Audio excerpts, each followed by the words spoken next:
Good morning, everybody. Welcome to the Rose Colored Movement Self Care Saturday segment. I am the creator, Maria Tober, and I'm so glad that you were able to join me this morning. You could have been anywhere else, but you decided to pop in to have some good conversation about all things about self care. So, let me tell you a little bit about the Rose Colored Movement. This platform was created in order to help all of you viewers, along with myself, make sure that we're always seeing light in life in a promising light. And the self-care Saturday segment was born because I wanted to meet each and every one of you wherever you are in your respective journeys to live your best life. So what I've done is I have scheduled a bunch of guests on an array of topics to help meet you wherever you are. We talk about everything because we know that self-care does not always end up in a spa or a salon or anything like that. Sometimes you got to meet yourself with therapy in the kitchen and your relationships. So we bring all those topics to you so that you again can continue and be strengthened and supported on your journey to living your best life. I am looking for you if you have a story or if you have a business and you want to share what your business provides or share your story. This platform is for you. I would just ask that you reach out to me on all of my information actually has the Rose Color Movement handle. So that's on IG, that's on YouTube, and that's on Facebook. You can also email me at rosecoloredmovement@gmail.com. I'm willing to hear everyone's story because I feel like inspiration happens in an everyday person's life.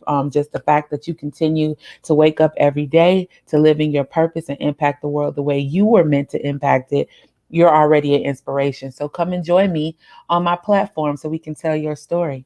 All right. And say, okay, so without further ado, I want to go ahead and announce who my guest is this morning. She is not a stranger to the Rose Color Movement or Self Care Saturday segment.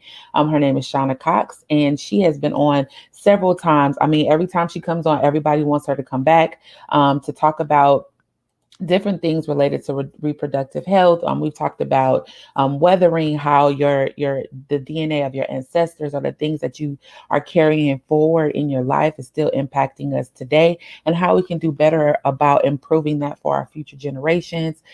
She was on here talking about infant mortality and maternal health, which is very important, especially within the Black community, as we see those numbers a little bit higher for our community. So it's I hope that she continues to make time to come and speak to us. But today she's talking about something that's near and dear to my heart because I am the mother of a teen. And sometimes that journey can be a little sticky. And so what she is going to come on here and talk to us about is how to make sure that we are considering the wholeness of our teens and how we can help them get to living as productive adults, because that's coming right around the corner. So without further ado, I want to go ahead and bring Shauna on so we can start that conversation. And here she is. Good morning. Good morning. How are you? I'm doing well. I am doing well. I was looking forward to this conversation the first time we said we were going to talk about this topic because, like I said, that is near and dear to my heart. So thank you for coming back. And I hope we continue to find topics that you can bless us with some insight so we can make our lives better. So, how you doing this morning? I'm good. Shout out to my girlfriend, Javon Nurse, having her grand opening for her restaurant today. So I'm actually Cool. up here helping her out. It's called neighborhoodwraps.com for those in the East Atlanta, Kirkwood area. Come check us out. So I'm always Cool. support and share love and light with folks, and I'm glad to talk about what we're talking about today because it's not just for parents, it's for community, right? Yeah. I think there's a lot of things that our youth are dealing with and we're not talking about, with this whole COVID pandemic. So ready to get right to it. Yeah, you know what was funny is when I was thinking about this topic and kind of some of the things that me myself as a parent would want to talk about, I was like, it's funny how we all were teens at one point, and sometimes, but it feels so separate. And sometimes, like after that chat that we had, I was like, dang, I need to start thinking about her just as an individual, and not like always pulling myself up as a parent, like you need to be doing this and that and the third, and kind of understanding where she's coming from. I was like, dang. So that burned a little bit. Like, yeah, you think you're doing the right thing, and you try your best, but definitely conversations like this, like you said, is helping us to attack all of those things. Like you talked about substance abuse, how COVID is impacting their social experience, all of those things. So I'm going to get started with that. I'm going to talk about the impact on COVID. And the reason why I want to say that is because my daughter's 13. She's in seventh grade. So typically, I know when I was in middle school, that's when a lot of things started coming up with me liking other people and me being interested and starting to feel things around, people that I was attracted to. And those, a lot of my friendships started to build. I started learning a lot about relationships then. But right now, with COVID happening, I feel like I have a pause button on my daughter going through those experiences. And I'm worried that once the world opens back up, then we're gonna have a crash course and everything, because all of that is gonna come to pass. So what are your suggestions, or what are the things that you think we should be considering during this time to help our children still have some experiences, or making sure that when it opens back up that they don't just go hog wild crazy? Well, first I want to read you this quote, right? So, because I think we think this phenomenon with teenagers is a new phenomenon. Right. This quote I'm going to read you. Young people are high-minded because they have not been humbled by life, nor have they been experienced the force of circumstances. They think they know everything and are always quite sure about it. Aristotle wrote that in the 4th century BC. Okay, so So reality check. I want to set the stage for folks that this is something generation after generation. We always were like, "Who? These kids are crazy. These kids." It's something that every generation, our parents said it about us, and they've been saying this about kids before Christ was even born. All right. So this is just something that has been, it's a universal theme in regards to teenagers and that transition from childhood to adulthood. And what does that mean? I think particularly in regards to COVID, one thing that we're starting to kind of talk about is, the unintended consequences of prevention opportunities, right? Mm-hmm. So we stayed in the house, we stopped going to school, everything kind of shut down. And we did that because, they were trying to stop the spread of this virus. But with every action, there is a consequence. And what we're seeing now are unintended consequences. And so that's why there's been so much with, this administration trying to get money in folks' pockets because people weren't working, businesses were suffering. And we're talking about the economic unintended consequences, but one thing we haven't been talking as much about are the mental unintended consequences and just consequences of social. So these are things that we know in health and we know from our data are actually issues. So you are having a spike in teenage depression. You're seeing a spike overall in suicides. You're starting to see spikes in overdoses. So, mental health and social isolation are important social determinants of health. And so, we really have to watch, especially adolescents who tend to be more susceptible to those things in regards to making sure that they're getting the services and the help and the openness that they need to be able to talk about those things. And so, specific to COVID, I think that's something that we really need to start talking about. But just overall, there are, some paradigms of some research called positive youth development. And I think as we kind of talk through what positive youth development, it'll kind of help us think about what we can be doing for our teenagers in COVID and once we open back up. Okay, so what are the principles of that, or what are the thoughts or theories behind positive youth development? So positive youth development is a theory that kind of moves away from focusing on all the things that kids do wrong and helps them understand what they can do right? So, just kind of, again, still taking a step back, we have this idea that these teenagers are just out here wilding out when actually teen pregnancy is at record lows. Cigarette smoking is at record lows. They started using e-cigarettes, but that's because they were watching us, right? Yeah. So a lot of the things that we kind of struggled with, these kids are getting better.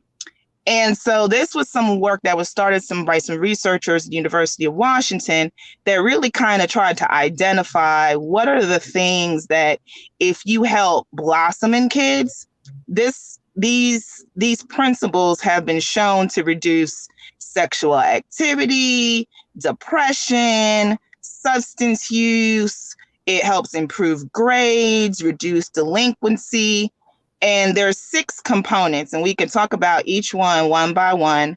Okay. But one is, connection, and that's feeling that you belong to an institution, to a family, to a school, to a community. How a kid feels connected to their community is really important. Okay. Then there's also confidence. So confidence is about helping a child build a sense of self-worth, a sense of mastery, that they have the opportunity to, succeed at something. The next C is competence. And that's helping them have the ability to act effectively in school and social situations and jobs. Then there's also character. So that's having, you want to taking responsibility for your actions, a sense of independence, that individuality. So kind of developing those character principles. Then you want teenagers to have a sense of contribution, that they're actively participating, have opportunity for leadership, and then finally caring, improving sympathy and empathy for others, connections to social justice. So those 6 frameworks are what we kind of talk about as the 6 C's, as far as effective youth engagement and helping them feel connected to their families, to their communities broadly. I like that because I think, not knowing that specific of a term, I've always felt that it's important to have children have something that they're doing, something extracurricular that they're involved in, not chosen by me. So I'm open to what is it that you want to do, what is it that you want to pursue, but pursue something. And I think all of those encompass like purpose. I think a lot of times, even for me, investing in my purpose came later. Like it was a later thing that I was focusing on. I was looking at what was going to make money or what somebody else was doing and was successful with. I think it's important for us to try to figure out where our kids are. Like, what, okay, I see my kids likes to like art. So then go pursue opportunities for them to get better or learn different techniques or learn about the artists that have come before them, like things like that. Give them something that they'll be passionate about. And like you said, it will distract them from the other things that we worry about because they find purpose in pursuing something of substance, if that makes sense. So I always want to make sure that my kids are, it ends up being like a sport so far, but it doesn't have to always be that way. It can be anything, like I said, art or whatever. I think those are ideal. And then I think when you're working with other people and you find a community, so if you're into art and you find people who are like you and you're investing, that you start to meet people who Now, have the Maria, I'm gonna same. stop you for 1 second because my volume, I can't hear you as well. Oh, I don't okay. know if somebody, when they tried to call, hold on 1 second. Hold on one Sure. second, okay? Mhm. What is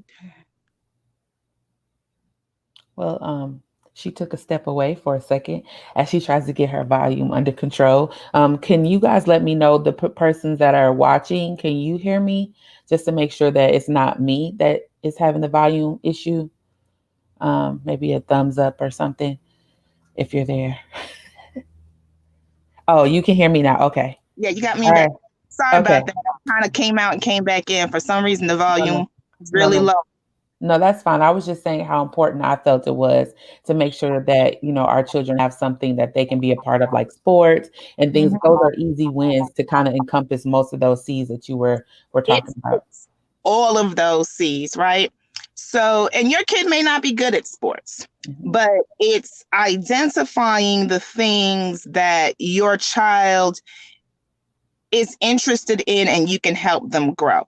A lot of times as adults, we talk about our purpose and our gifts, but we don't talk about identifying those Mhm. gifts in our children and Right. helping elevate those things that they're naturally good at. And sometimes it may not be sports.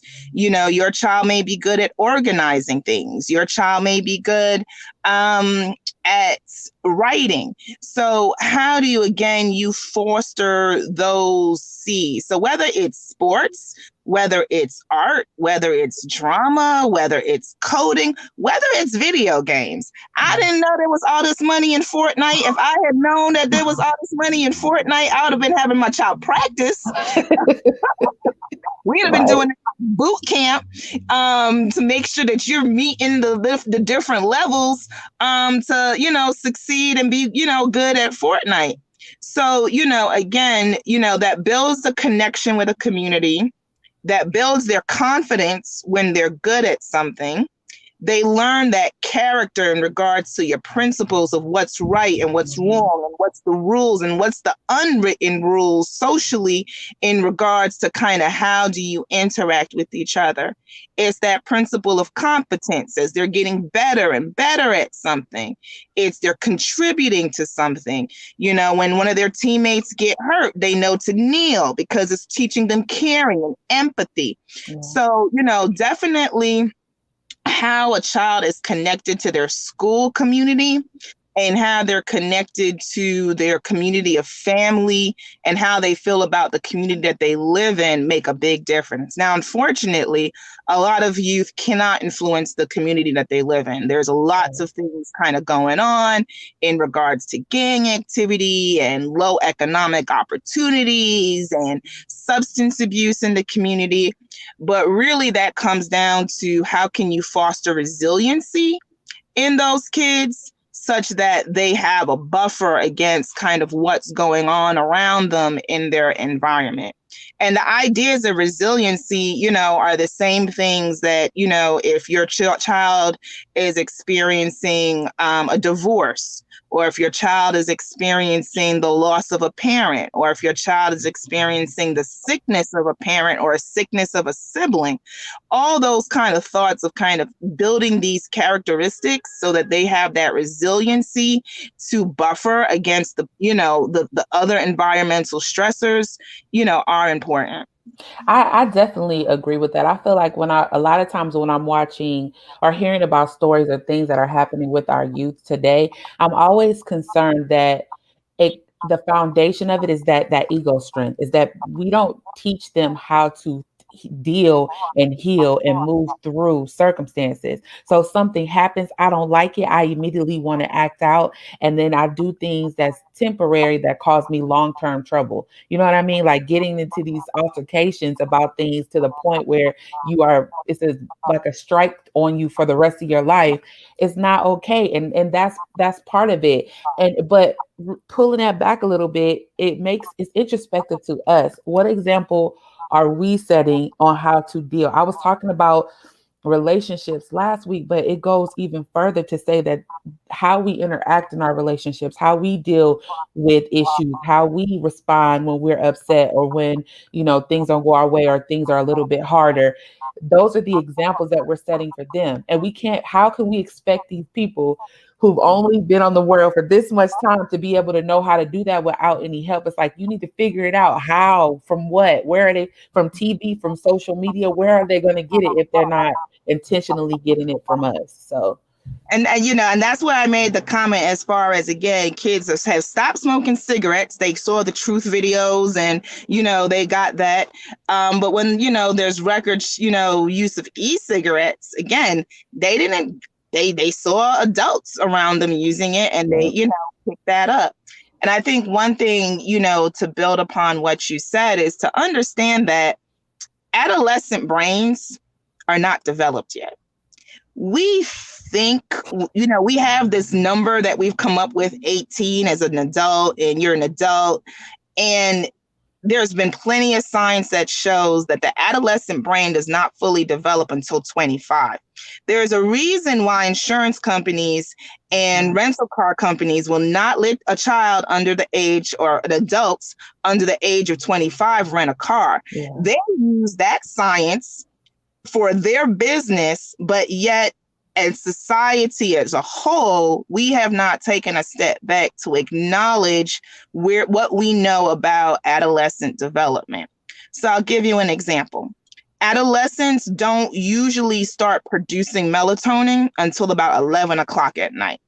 So you will be like, why this kid up all night? They know they got to go to school in the morning. They just being irresponsible. They don't listen. But biologically, they are, their bodies go to bed later and wake up later. So here we are as an adult structure. We force them to kind of be ready for school for 7, 8 o'clock in the morning. And plenty of organizations have come out now and said, hey, based on biology, high school really don't need to start till 8:30, 9 o'clock.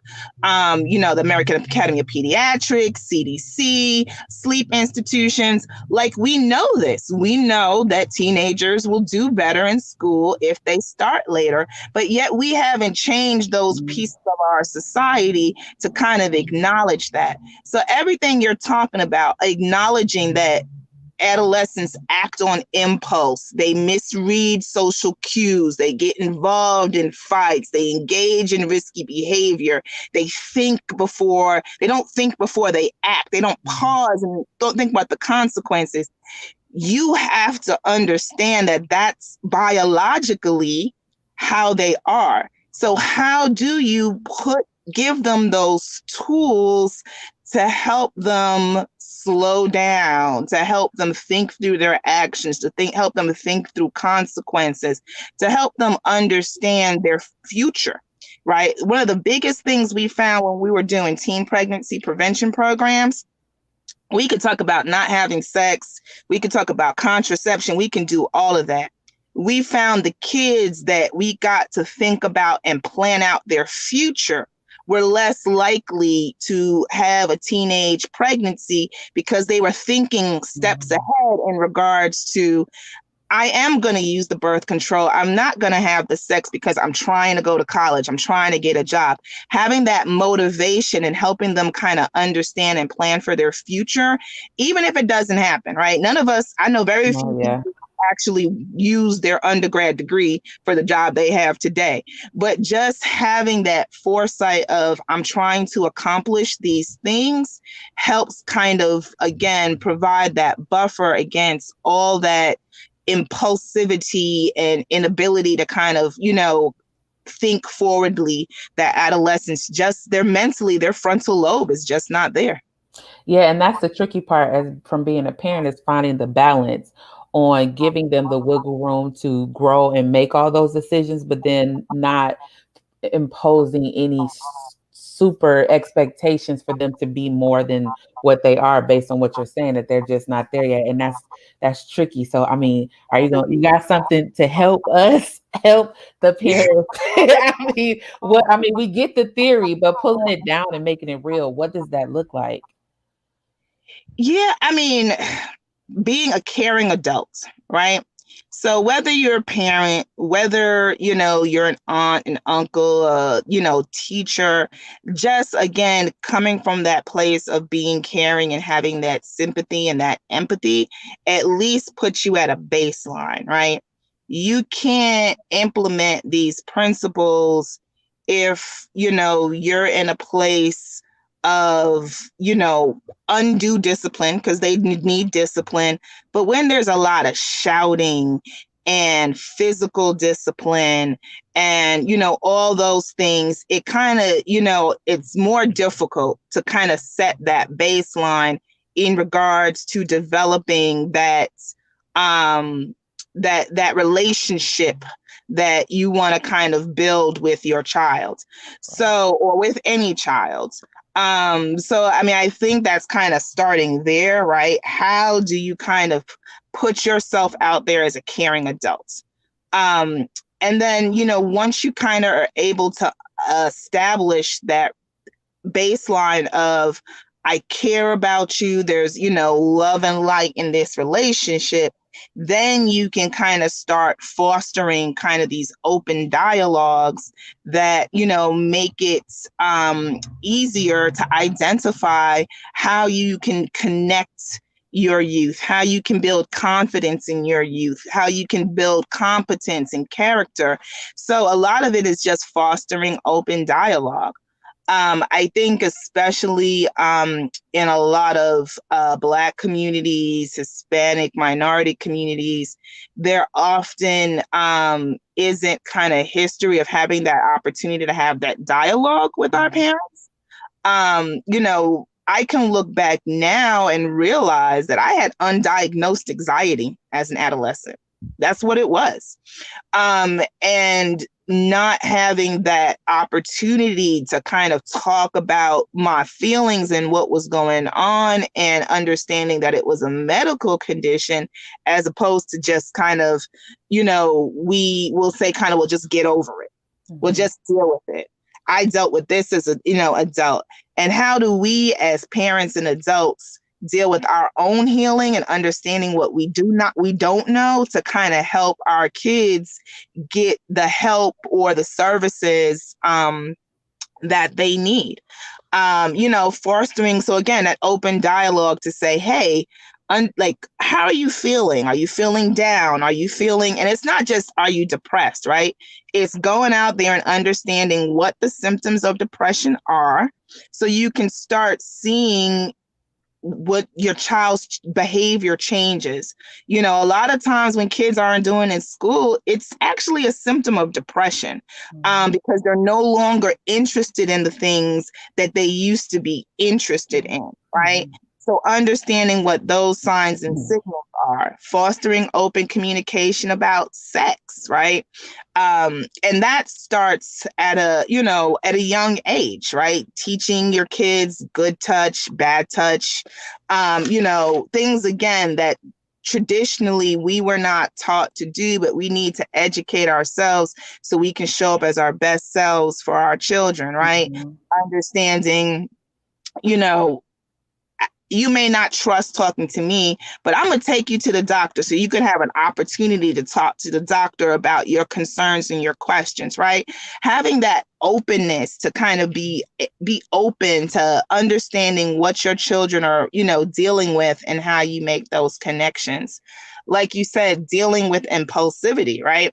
It's real interesting that we will look at teenagers and their impulse control and can't control our anger at times when it's dealing with our, youth. Yeah. So what are the things that you're using, right? Are you breathing? How do you fight with your significant other, right? So if I'm having a fight with my significant other, it may be, okay, you know what? I need to go walk away for a second. We'll continue this conversation later, because I know that if I talk in the heat of the moment, things will come out and it's not going to be a healthy resolution of the issue. So a lot of that, is still, it was one day with my son, he had some bad grades, and, I found teacher called and I came home and I said, we're going to talk about this later. And that was a huge win for me and him, because usually I come home, kicking the door, knuck and buck, like, what you doing, right? you at home, how you not doing your schoolwork at home, right? But for me, it was able to, again, set the stage. We're gonna deal with this later, sitting him down, what's going on, and then I was able to, when I truly listened, it wasn't the schoolwork that was hard. He just wasn't good at organizing himself. So we had to set up a system where every day he wrote down his assignments, and then he showed me when it was due, and then he had to show me when it was checked off, and things have gotten better. He's still missing assignments. We still getting phone calls, but instead of 2 weeks of missing assignments, now we're down to 2 days of missing assignments, right? Progress. But it's progress.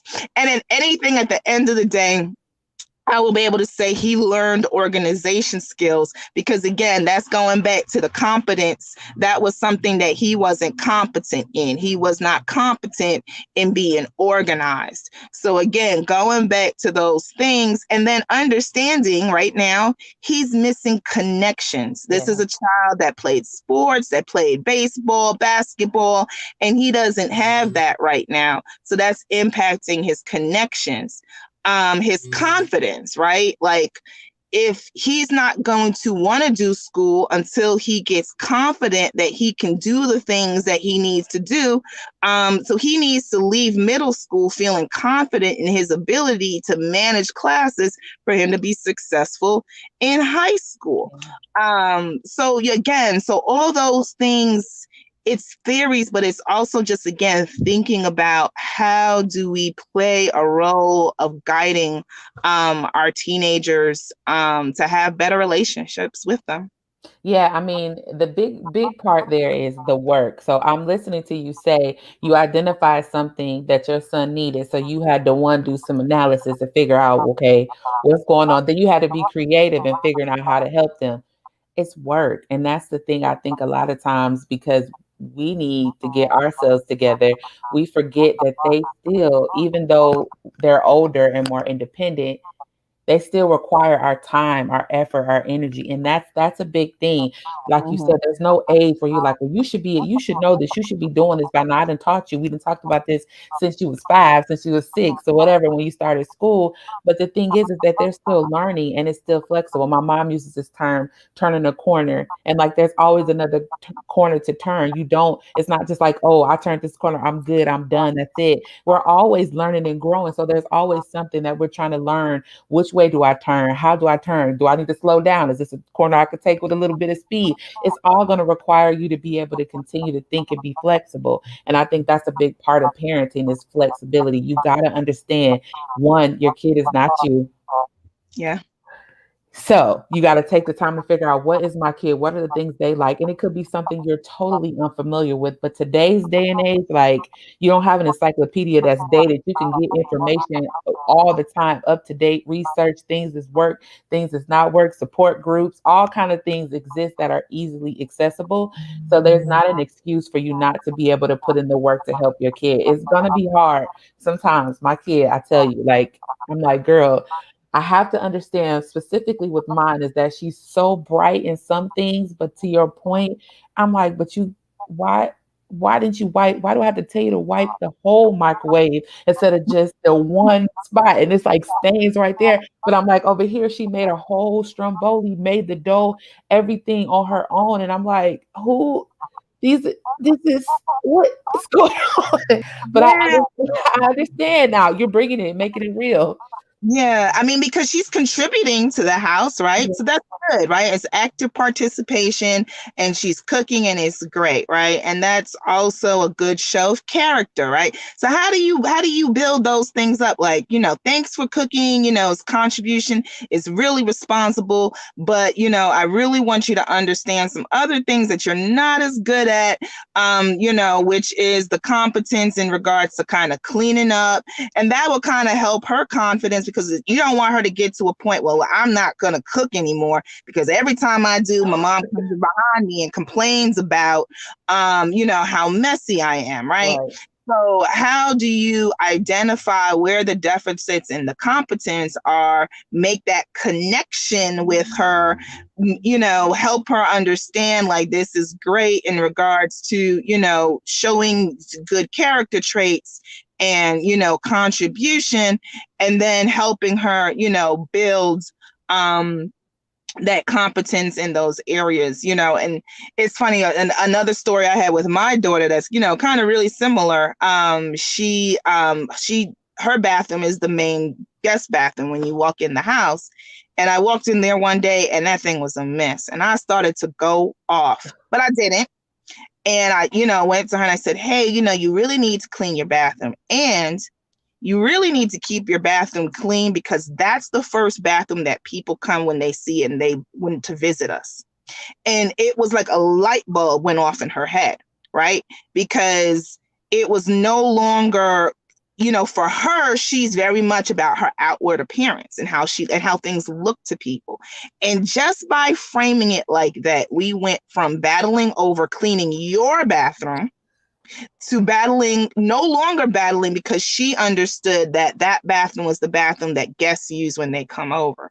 So it is that creativity. It is, and again, it's hard to do those things and identify those things if you're not able as a parent to take a step back Right. and understand, like you said, then parents are not born with a manual or a book, and kids are not born knowing what to do. They have to be taught. They will have to learn through experiences. So, our role as parents, and again, family members, mentors, are identifying those opportunities to help, them on that path, to help teach and to help them give the experiences. Because that, again, goes back to, a lot of those things, helping them get the experiences, that they can learn some of these life skills. Yeah, and I think we talked about getting them involved in something, being aware of the things that they're interested in so that you can help them to drive purpose, and then that will take care of a lot of things for you. But the other part is, I know another struggle that people have with parenting teens is that respect level, meaning like that boundaries and rules and things like that. I will say this is my word of advice around that is, the more I am consistent in my boundaries and the rules that I make, the more that I get consistency from my children. And that is the struggle, because sometimes in my life I'm running around because I have a job and I'm tired. So today I'm not gonna clean up. And then I'm like, my room look a mess and I need to clean it up. And I'm like, y'all need to clean up y'all room. But when I'm consistently, and we're all like, they see as an example of me making sure everything is neat, putting stuff away myself, putting my shoes away when I take them off, then they automatically start to do it. So there comes that other piece. So yes, now we're talking about how we're thinking about our kids and being an example that we're setting from an emotional perspective, but also that respect and rules and boundaries, and maintaining those things, not talking on the phone or texting while you're driving, because then you're gonna want your kids to not drive, text and be on Yeah. the phone when they drive it. You see what I'm saying? It's like all of those examples that we're doing, we don't think about um, Mhm. until we want somebody else to do it, and that's the key. It's not. It's a community. Meaning, my household is my community. My immediate household is my first community, and how I behave is a going to filter down into how my children behave. If I want them to be more organized, I have to be mindful of that. I want You them said to keep their room clean. I keep my room clean. it's so true. And and being honest, I had a week this week, and I came in the kitchen, and and my kids were there and they were eating, and I was like, you know what, I've been so lazy this week. I need to pick it up. Yeah. I need to pick it up. I know you guys have seen mommy falling asleep and not doing, the things she needs to do around the house. I need to pick it up. And being honest, right? And having, again, that connection and being able to be honest with your kids in regards to what you're dealing with, so they can understand and apply those same principles in your life. Mommy's feeling down this week. That's a good point. Mommy needs to sleep, do some self-care this week. And, especially for Black women, why we have such a hard time with self-care is because grew up with this whole strong Black women, do everything and work until you die. And so so we're trying to implement things that we've never seen. So, it's so important. One of the biggest predictors of a kid's smoking or drinking is his parents smoke and drink. you True. know we don't we really, and again, this comes back to, these kids are crazy. Well, who raised them? Who raised you? I say that all the time. It is No, so true. whenever I hear people talking about this generation this and this generation that, and I'm like, well, who raised them? Hmm. They didn't raise themselves. They didn't just come out crazy and doing these things that you don't like. They're doing things that they've seen. They're emulating the culture and the characteristics of what they're seeing. So if you want to see the youth acting differently, you have to model something differently. And we don't, again, talk about that enough. And like you're saying, the discipline and the boundaries, it's a difficult challenge, and identifying the things that actually help your child see, how to make better choices. And sometimes they just have to learn for themselves. Sometimes you got to let your kids fall, Yeah. and they got to figure out how to clean up that skin's knee. Sometimes you can't save them from everything and every mistake that they made, and we have to be careful about that. There have been times where, for example, my oldest son, he did not get recruited the way he needed to. And it wasn't until that happened that he understood why I was fussing about his grades. There was nothing I could say or do to, and all the punishments and all the yelling. It wasn't until he was like, oh, they were serious. I needed to have a certain GPA. And in his senior year in high school, want to get a 3.0. I said, baby, that's not how math works. It's a 4-year GPA, Yeah. So sometimes they got to learn and take those lumps for themselves. And again, taking a step back, and I think we talked about this last week, when you know better, you do better, right? So I think one of the biggest roadblocks that folks can have in parenting their teens is saying, well, I did this, or I experienced this and I turned out okay. One, most of us aren't okay, Not okay. right? We're just functioning. Right. And, again, what are the things that you want to, have a better relationship with your kids around, So, for example, you'll see in a lot of parenting websites, where Black parents are like, well, my child isn't allowed to close their door. Okay.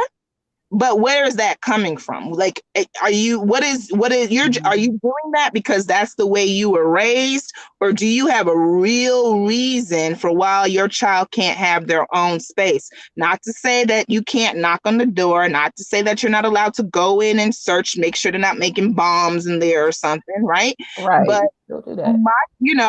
my children are allowed to close their door. And when I knock on the door, I wait for them to say, come in, and then I go in, right? Because I have a teenage boy. I don't know what he in there doing, right?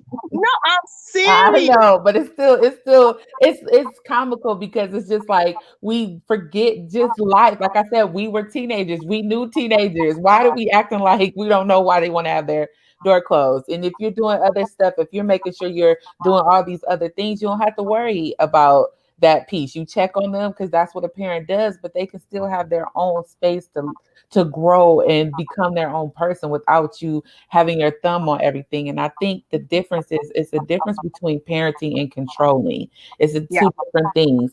And it Yes. doesn't make you a good parent because you control everything they do. So that's why they can't make any decisions. They can't do anything. So then that's why they're not getting into any trouble, as opposed to you giving them the space to grow with the foundation to know. And then when they do make those mistakes, that you're there to have those conversations and talk about what do you do now and what are the next steps. I think that's the better because once they become adults, then that's when people are dealing with these friends and significant others who have no sense of being boundaries, know how to deal with anything. That's where it comes from. So you got to be careful from that controlling piece. And I think it helps us our sanity as parents and teens, because you're like, oh, if I give them all of these constraints, then I could sleep at night. But when we signed up for this job, Yeah. So there's some things there I want to build on, right? There's fear and there's respect. yep. And that's two different things. I totally believe in children having respect, and everybody is different. Everybody has their own, definitions of respect. So, for example, in my house, when you see me first thing in the morning, I don't care how old you are, the first thing you say is good morning. You know what I mean? Like, there's no, because I hate those people who come to work and walk past you and don't say good morning, right? Right. So, that is something that I believe in as far as respect, right? Teaching your kids to respect you, but then, not wanting them to necessarily fear, like they need to fear you, but not to the point where you can't get to that place around, having that connectedness and feeling that they can talk to you. Mm-hmm. In regards to control, one of the other things that science has found, is that who your children surround themselves with is very important. And so just like how we as adults kind of say, who your circle is, you see all those memes about your circle and having a good circle. It's very important for adolescents to have a good circle and to know who your kids' friends are and what they got going on, because that will definitely influence what they, are into. So if they're hanging out with the kids who's doing good in school, they're going to try to do good in school. If they're hanging out with the athletes, they're going to be doing athletes. If they're hanging out with the kids who think they Bloods and Crips, they going to start having that, exposure to that. So it's very, very important to, as we're talking about community and building community, knowing what your kids are interested in, and also knowing who their peer group is, because that has a huge influence in regards to the decisions they make. And that's, again, you can help develop that peer group based on what things you're getting them connected to in their community. Yeah, and this is a thing too that's funny because my daughter and I had a issue a little bit earlier this year where she was asked to go on a trip with a friend who I know she had even mentioned herself about being a little disrespectful to her parents, or like, I don't know why she act like this. And I'm like, I understand what you're saying. I have friends from all walks of life. I said, but the thing is, you got to be aware of the type of people that you're around. Make a decision. Do you condone that? And you said some foolishness that she got in trouble with. Do you condone that? Like, you got to start thinking about, you don't just have to be like, it's different from having friends afar, like, hey, I care about you. Hey, girl, how you doing? Than being in your circle and you always causing trouble. I don't have friends who every time I go somewhere with them, they always want to get into a fight or get in arguments, because I don't want that. I don't want that life. I don't want I don't want that backlash that's gonna come from hanging out with you. And I'm trying to get her to decide, like, what do you believe in? What are the things that are important to you? And then understand people who have those similar feelings, and then hang out with them. Because if you go somewhere with somebody who always get in trouble, you laughing because they doing it over there. When it's around you, guess what's gonna happen? Now you're a part of that, and now you're not gonna be able to go nowhere because then you're gonna be in trouble because you didn't got into in the middle of something. So I always try to like bring up the real part of it. Like, are you making a decision similar to like this? Not being controlling and taking it a step further. When she wanted to wear her hair natural, I said, well, you can wear your hair in the afro puff or whatever if you want, but you have to do your hair and comb it, because I spend hours trying to detangle it because you're not combing your hair every day or taking care of your hair. If you don't, then I'm going to have to go get braids or twists or something, because I need your hair to be healthy and not tangled up in knots. So I'm going to give you an opportunity to do your hair. You say you want to do it, you do it. You don't do it, I'm telling you, I'm gonna get your hair done. It's gonna get some. Guess what? She didn't do it. So guess what she got in her But hair? what you had to do, you had to be consistent and go put some braids in her hair. But that's what I'm saying. I gave you the choice to make a decision. I give you the choice to say, okay, if you don't do this, then this is the consequence. If you don't do this, this is what's going to happen. And then I'm not going to feel sorry that you don't get what you want, because I'm giving you an opportunity to express yourself and exist in the space you want to exist in. But if you're not ready for the responsibility that comes with that, then okay, then that's one thing. Okay, so now when your hair braids come out this time, you want to try again? You want to try again? Okay, let's try again. And if you Yeah. still don't do it, guess what's gonna happen? Because I'm not gonna have you. I want you to care about your appearance. And if you're not doing that, I need to teach you the lesson some way without just taking and snatching that control over your life and your how you present yourself to the world. So it's definitely difficult. I'm sure we could talk about this.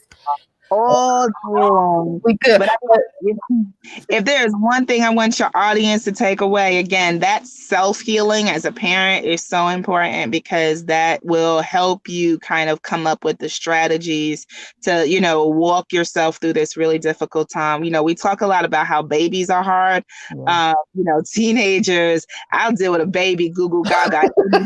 Me too. Struggles that it comes with, parenting a teenager. But again, remember, their brains aren't developed. They're not all there.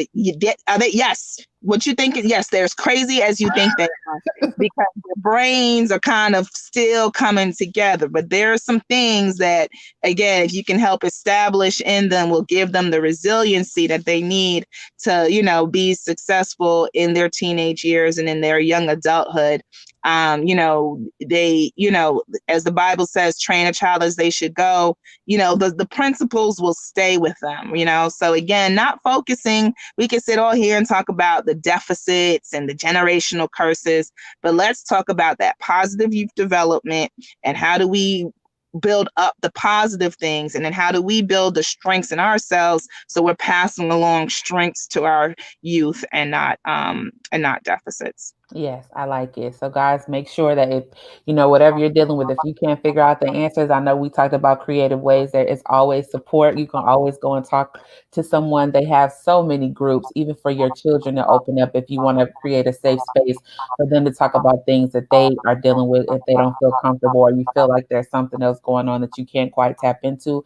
Don't ignore it. Go ahead and go get some help. Seek somebody. There are people out there that go to school specifically on helping with child development and adolescent development. So go ahead and seek out those resources. And listen, one day at a time is all we can do. Make sure you're taking care of yourself along the journey and setting the examples of the productive adult that you want your children to become.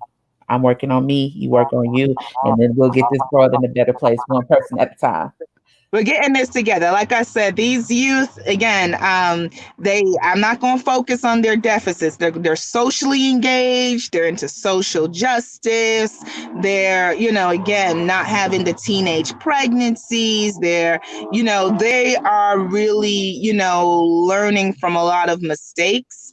And again, I just really believe in building up our youth and building up that young next generation, because like Whitney said, I believe the children are the future. I do So too. Hashtag.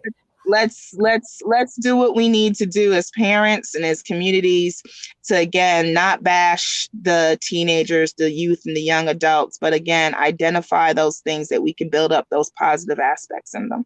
I like it. All right, guys. So that was another Self Care Saturday segment. I hope you were able to pull something from that to apply to your everyday life. Like I said, like she said, I believe the children are our future too, but they can't do it alone. They need our support, they need our help. So have your child's back or the children in your lives back. I mean, it's community, it takes a village, literally. It Um, does.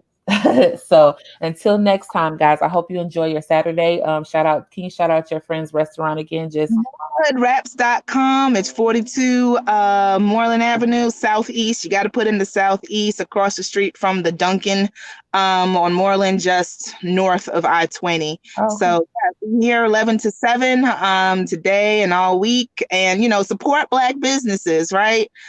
She got her son, he got his issues, but guess what? He up here helping and learning, competence, Yep. contribution, all those things that we talked about, giving him the opportunity to, develop those skills that will help him understand how to be successful in life when he's ready to get, a job and understand what it means to have a job and to have a business and to contribute to something. So, again, bring those kids out and, help them understand, the things that you've gone through, and they will learn a lot. They're watching. Yes, So they are. like you Yep. said, Let me remind y'all of the six C's. I wrote them down just and I'll put them in the post. They were connected, confidence, competence, character, contribution, and caring. yes. Those are the things that if you contribute to those things, help your child contribute to those things in their life, then that can take care of a lot of the things all those negative things that could potentially happen because we're focusing on those positive things, making those relationships, giving them purpose, giving them things to look forward to.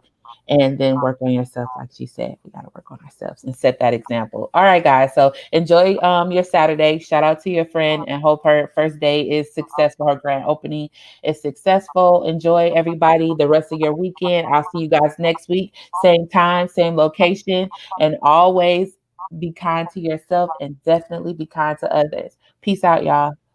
Bye. Bye.